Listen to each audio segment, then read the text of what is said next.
Dans cette vidéo, je vais vous montrer comment démonter la cuve et vidanger l'intérieur de la cuve. Donc tout d'abord, on vient éteindre notre débitmètre à bulles, soit d'air ou d'azote, dépendamment de ce qu'on a utilisé. Ensuite, sur l'écran, on vient éteindre tous nos paramètres. Donc, off, on retourne off, off. Lorsque tout est à off, on va procéder au démontage des parties du fermenteur. Tout d'abord, on va commencer avec les tuyaux d'eau. Donc, comment on va fonctionner? On va enlever les tuyaux de nos entrées d'eau qu'on a installées plus préalablement. Et de 1. Et de 2. Et on vient retirer les tuyaux. Toujours en appuyant un peu et en tirant les tuyaux.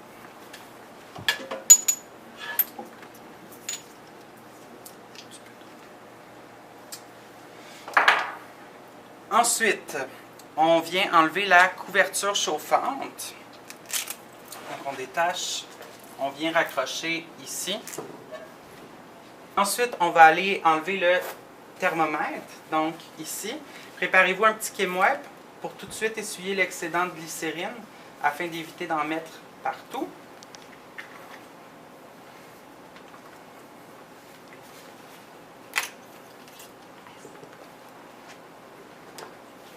Pour les bouteilles d'acide et de base, donc évidemment, il va rester de l'acide et de la base dans les tuyaux. Puis quand on va les débrancher, on ne veut pas que ça nous coule partout dessus. Donc ce qu'on va faire, c'est qu'on va inverser nos pompes pour renvoyer l'acide dans sa bouteille. Donc, on s'en vient ici dans nos pompes qu'on va aller primer pour retirer notre tuyau.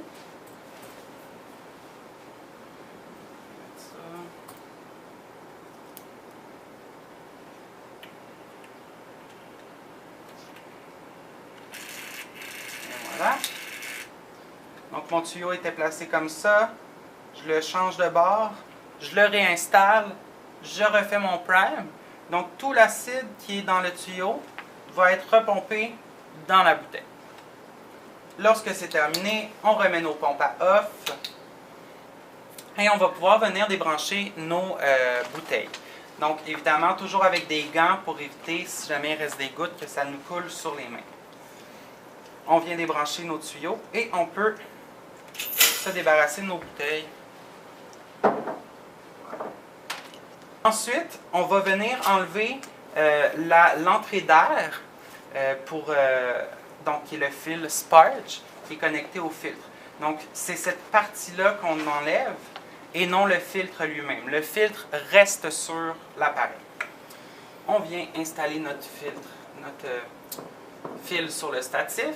OK, donc, une fois que tous les systèmes qui étaient enlevés ont été enlevés, on laisse nos sondes à l'intérieur pour pouvoir les désinfecter en même temps que notre cuve.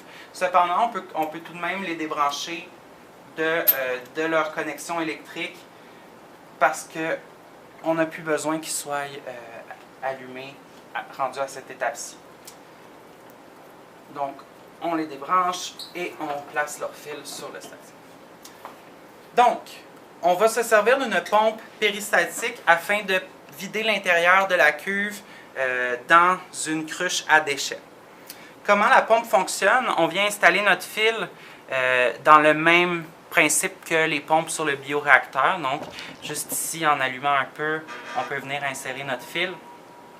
Sur le fil, il y a une petite portion qui va venir s'insérer sur le bioréacteur. Donc, sur quel port on va l'utiliser? Ça va être dans le même triport que l'échantillonneur.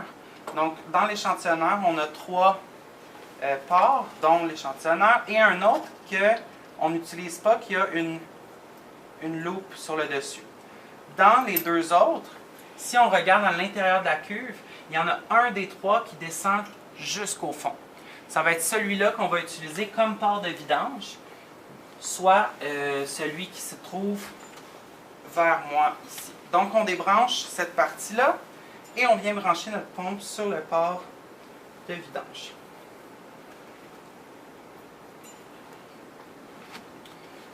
Un coup que la pompe est branchée, on vient ici, on insère notre tube dans la cruche de déchets et tranquillement, on active. Vous pouvez voir le liquide se déplacer jusque dans la cruche.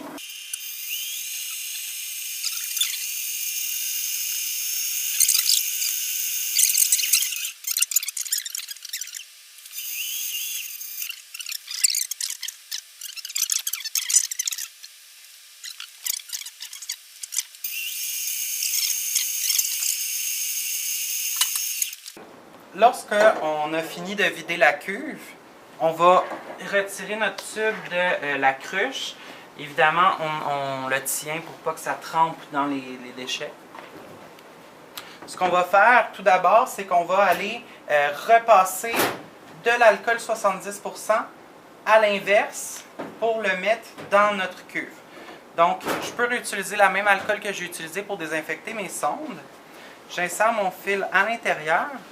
Je change ma direction de pompe et ensuite j'active pour pomper l'alcool à l'intérieur de mon système. Donc environ 100 ml d'alcool.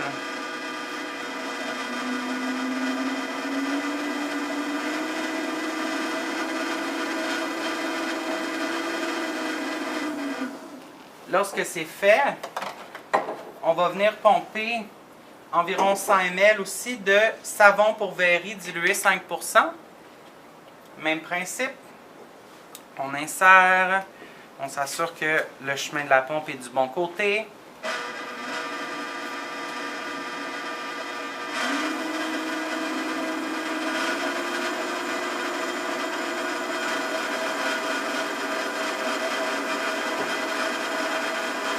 Et voilà. Et finalement, on va venir pomper à l'intérieur de l'eau chaude, de l'eau du robinet. On va pomper jusqu'à ce que notre cuve soit remplie. C'est fait, on s'assure de vider l'intérieur de notre pompe en pompant le reste dans la cuve. Voilà. On peut déconnecter notre pompe. Ensuite, on va venir partir l'agitation.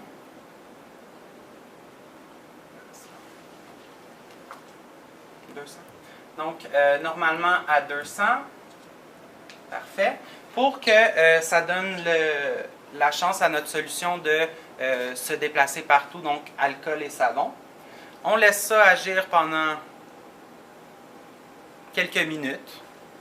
Quelques minutes, ça me semble très raisonnable. Donc, on laisse agir pendant quelques minutes. Pendant ces minutes-là, ce qu'on peut faire, c'est venir faire un prélèvement dans notre échantillonneur pour pouvoir le nettoyer.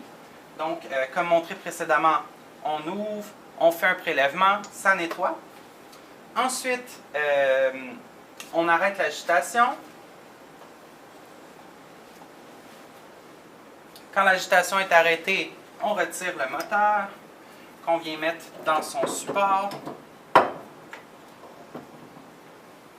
Ensuite, on retire les deux sondes qui sont maintenant stériles, qui sont maintenant nettoyées avec le mélange qu'on a fait dans le milieu. Même chose, électrode APH. Donc, on fait toujours attention pour les électrodes. Électrode APH, on vient la remettre dans sa solution d'entreposage. Donc, si jamais vous voyez qu'il en manque, vous en avez dans votre bac, KCL du promeneur.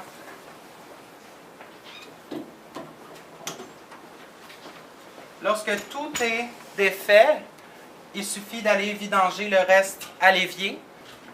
On transporte le bioréacteur toujours solidement. Comme un bébé. Comme un bébé.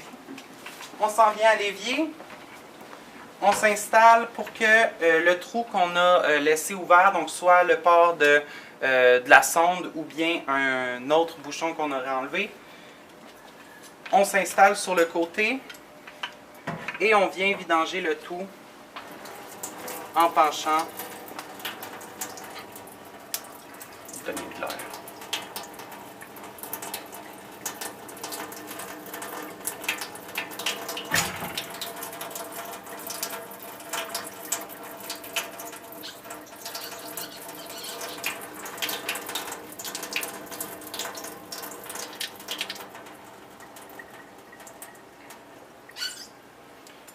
Lorsque c'est fait, on remplit une deuxième fois d'eau chaude, on revide, on fait un rinçage à l'eau distillée et on revide encore une fois en laissant environ 5 ml d'eau distillée au fond pour la prochaine stérilisation.